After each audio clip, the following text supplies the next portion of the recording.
رادیو آزادی درباره شهروندان دیگر تاجیکستان که به حمله به کروکوسیتی هول مسکو متهم هستند و به حبس پیشکی گرفته شدند بعضی جزئیات پیدا کرد. از جمله درباره دلیرجان میرزویف که تا حال درباره او معلومات کافی نبود. همکاران ما پیوندان او را در نویه رودکی یافتند و با پدرش صحبت کردند. مومین احمدی حالا با من در استودیو است. سلام مومین، و درباره دلیرجان میرزویف چی اطلاعی به دست آمده است؟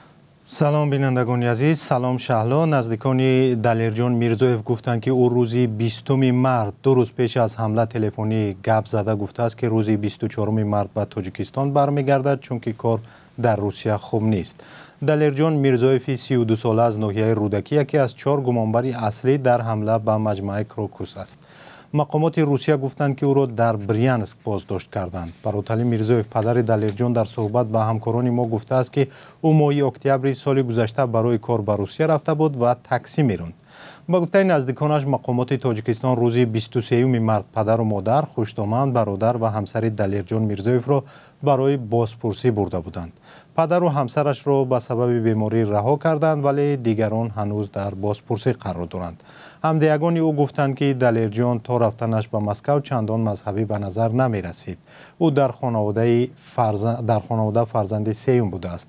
این خانواده با گفته همدیگانش با سبب رفتن روشنجان میرزویف برادر دلیرجان به سوریه سالها زیر نظارت قرار داشت و مقامات زود به خانه آنها آمده با پیوندانشان صحبت میکردند. مومین، بعضی خبرهای میرسد که در روسیه روحیه بیگانه ستیزی پس از این حادثه بیشتر شده است. آیا از روسیه چی خبرهای نو داره؟ دقیقاً بله شهلا، مطبوعات روسیه این حادثه را بیشتر به تاجیک و تاجیکستانی ربط میدهند و بعضی از سیاستمداران روس نیز پیشنهاد سخت‌تر کردن قاعده‌های مهاجرت را دارند. ده‌ها مهاجر بر رادیو آزادی نوشتند که آنها را از کار پیش کردند. تاجیکان راننده تاکسی در روسیه میگویند بعضی از مشتریان از استفاده خدمت آنها دست میکشند. برخی مهاجران گفتند که آنها را از فرودگاه پس میگردانند. یک شهروند تاجیکستان در سنت پترزبورگ به ایتیا میگوید درست شماریدن حمله تروریستی در کروکوس دستگیر کردند. با او تا 5 سال زندان تهدید میکند.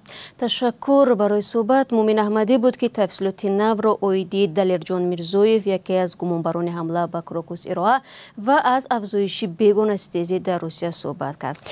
بینندگان عزیز، گزارش مفصل از منزل زیستی دلیرجان میرزویف و مصاحبه با نزدیکانش فردا در برنامه اخبار آزادی پیشنهاد می شود.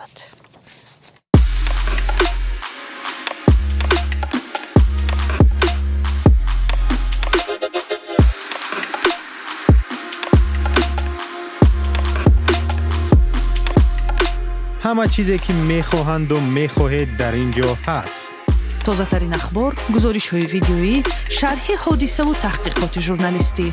زمینه رادیو آزادی را نصب کنید و همه این را با انگشت زدن به تلفن هوشمند خود به دست بیارید.